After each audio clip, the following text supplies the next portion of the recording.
Hey, how's it going, everyone? Ultimately Unlucky here, back for another episode of It Rock, or It Pokemon, where other characters. Today we are doing Steven Universe, the first time we are not doing a video game, if I do recall. So this is going to be an ad-libbed one without a script, just because I don't really have the time to make one, but I still will do my best to give you guys all the information you need. So I will be comparing characters from the TV show Steven Universe to characters in Pokemon, so that you guys on the internet will like me. So before we get started, spoiler alert: Steven Universe is an amazing show. I'm going to be exposing a lot of plot details and a lot of character personalities that are really developed throughout the series, and you need to go watch it on Cartoon Network if you want, or watch it online wherever you want to watch Steven Universe. The music's amazing, the TV show's amazing, and without any ado, ready, set, go. Starting things off with the man himself, Steven Universe. I decided to make Steven Universe a Shuckle. So there's not really much of a Pokemon I can make out of Steven Universe's very friendly-like personality. But Shuckle's a really good Pokemon that we can compare Steven when it comes to their really amazing defensiveness.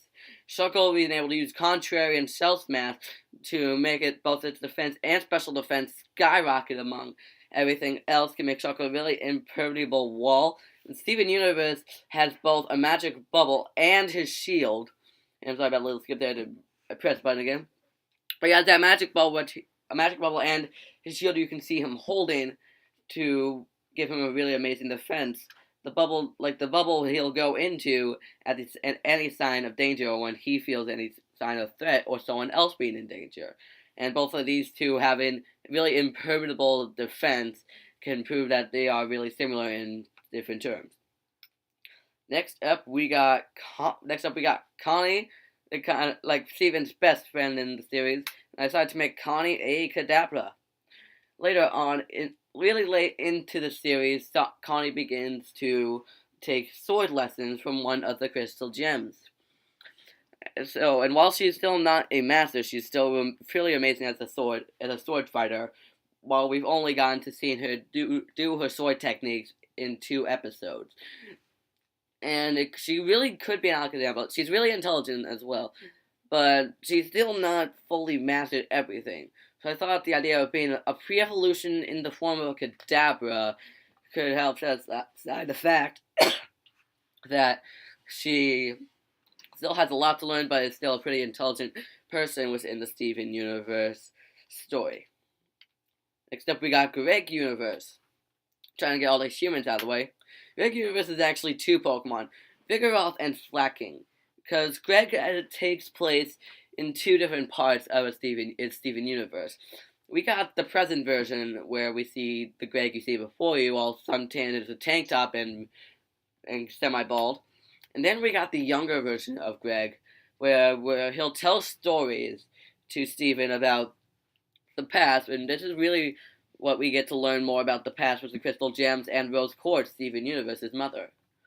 So I thought Vigoroth being like Greg Universe having a lot of importance to the development of the Steven Universe story, and Slacking, where while Greg doesn't do as much, he is still a really kind of important part of the timeline of the Steven Universe story. I keep saying timeline.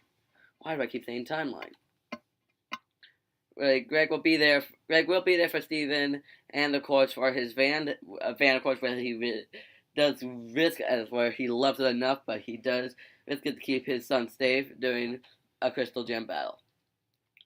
Now going on to a Crystal Gem, we got Garnet of the Crystal Gems, and Garnet is White Kyurem.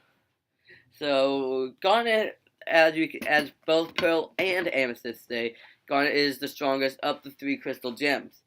That's because Garnet is a gem fusion, where 2 gems will become synchronized and form a more powerful version. And Garnet was actually the first gem fusion to be mixed with 2 different gems. She is a really powerful crystal gem. White Kyurem is the Kyurem fusion that makes into Ubers, while Kyurem Black still rocking in the OU tier, where we got Garnet made up of the gems Ruby and Sapphire.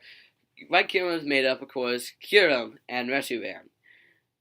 So I thought the idea of being able for having Kyurem and Zekrom and Reshiram being able to fuse to show how Ruby and Sapphire are able to fuse together to form something really powerful is a great representation of how these two Pokemon are similar. And once we got those two fused together, we got two incredibly powerful things, two incredibly powerful beings, each in their own respective TV show or game. Next up, we got Amethyst of the Crystal Gems, and Amethyst is a nice and powerful Gyarados. We can understand this part from a couple episodes in where Amethyst was created in the Stevn Universe story in a place called the Kindergarten. And in there we learned that Amethyst was not as big as she was meant to be. She was known as a runt when we got an encounter of different gems coming from the gem homeworld. And so while Amethyst didn't get a chance to reach her full potential, came out early to be defective. It doesn't mean Amethyst is useless in any way. Amethyst is another powerful gem, of course. Crystal gems are all very powerful, and Amethyst is actually a little bit of a rash nature, sometimes letting her emotions get the best of her, which we can see from Gyarados and mainly the anime, in a sense. But why Amethyst is a Gyarados, you ask me? Well, just like Magikarp. Magikarp is absolutely nothing as we expect it to be, but over time, Magikarp and Amethyst are able to become something really great and powerful and important. Next up, we've got Pearl of the Crystal Gems. And I decided to make Pearl a Kirlia. A shiny Kirlia just for the colors. But still, it can be a Kirlia. So, Pearl you can call a Kirlia because Pearl lacks self-confidence at times to be like a fully evolved Gardevoir. There are some times where Pearl thinks that she's incredibly weak, in a sense, saying things like she's not strong enough to do anything, but then there'll be times where she gets the confidence to take on incredibly powerful enemies, such as a gem fusion that's a fusion of 3 total gems, in the form of Garnet with Ruby and Sapphire, and then Amethyst. So Pearl is actually a really strong crystal gem. She was really close to Rose Quartz. So she would give her life to protect Rose Quartz by any means. But there are times that without her that she does not feel confident enough to do anything, so that she sticks in a form of a pre-evolution. But there are also times where she will go and fully blossom into a Gardevoir. Next up is Ruby and Sapphire, the 2 gems that make up Garnet. And Ruby and Sapphire are Nidoran's male and female, respectively. So it's a little bit more of a relationship stuff that that Ruby and Sapphire are female and are Nidoran male and female. We can see in Pokemon X and Y in the Horde encounters that we'll have 4 Nidoran males protecting 1 Nidoran female. And that will go for how Ruby works in the Stevn Universe Gem world. Like Ruby Knights, as you see from an origin story, Ruby Knights was in order to protect Sapphire at all costs. And we see how determined Ruby is to protect Sapphire and to make sure that she doesn't die, even though she said that she was mentioned to die. She jumped out of the way to save her, and they both accidentally fused Garnet. Which over time we understand the answer to why it is. And you guys want to know why the answer is? It was love. Just as Nidoran male and female love each other, Ruby and Sapphire eventually love each other to the point where they never want to be apart. That's why they are always a Permafusion Garnet. Permafusion is, of course, a term homeworld gems will come to understand. Like homeworld gems come to understand of what Garnet is. Next up, we got Peridot. Almost through this list. Peridot is, of course, also two different Pokemon, Carablast and Escavalier. So we see Peridot more as an Escavalier as like a bit more of a threat when she has her limb enhancers, the Peridot to the left, as you can see. That's when she really is able to fight back and do anything at all. Then the picture to the right is when she gets poofed, where a gem releases its physical form and retreats to its gem to heal. And then once she comes out of her gym in a new form without her limb enhancers, she's just a Carablast, not being able to fight back as much. Really only being able to fight Stevn because he doesn't have a full composition of his gem powers yet. Well, over time, though, Peridot is one of the crystal gems where we see a lot of development from. Like, she actually does become a crystal gem in, like, one of the most recent pairs of episodes. Like, there wasn't a Pokemon I could find that could be in this kind of relationship where she needs armor, in a sense, as the Escavalier has, to be a threat.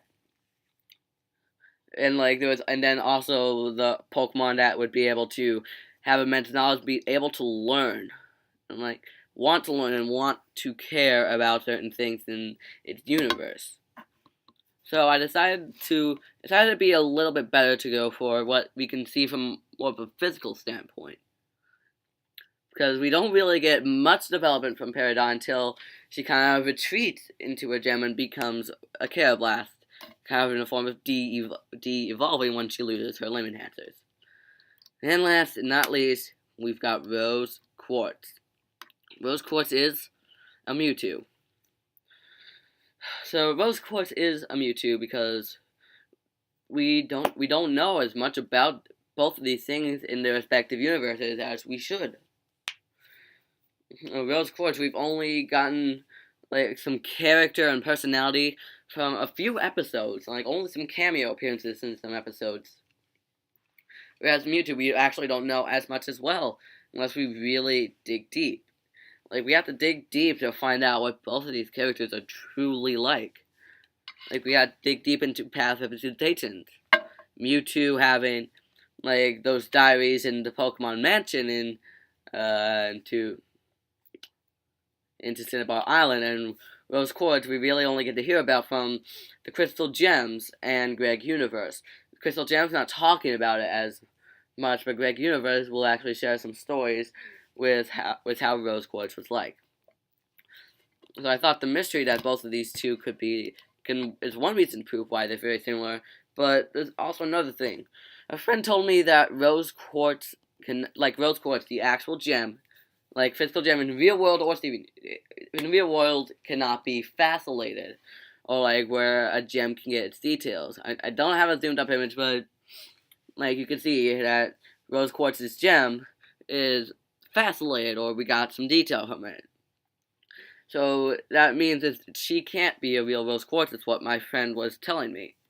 So I thought the idea of Rose Quartz not being a real Rose Quartz, if what she says is right, and Mewtwo being a clone from Mew, but not actually being a real Mew, actually a more powerful form of Mew, can show how these two are extremely similar, even more on a standpoint of what we lack to know about them.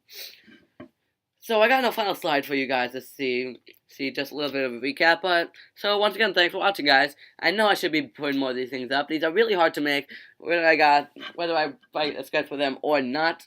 I've actually had this one prepared for months now, and I just haven't gotten a chance to record it. But once again, thanks for watching, guys. I really try my best to get these things. Maybe I'll put another one up next month. Maybe I will not. But just know I am not forgetting about this series. This is an amazing series that I came up with, and I don't want to stop it anytime soon. So, once again, thanks for watching, guys. Smack the like button down below, or subscribe for more videos that I upload on here on my channel. And down in the comment section below, put down in the comment section below what TV series or video games you want to see me compare Pokemon to. Granted, I might not have watched that TV series or played that video game. Doesn't mean I'm not willing to try. And when the time comes, I'm going to have to try and, just look up how things work online. Like, probably the next zip walk, I might have a few ideas for what I'm doing for the next zip walk, but I still have I still have to do a lot of thinking about what the characters would be for that. It's a really difficult procedure to think of. So, thanks for watching, guys. Stay tuned for the next Ip Walk to see if I end up ultimately unlucky. Bye now.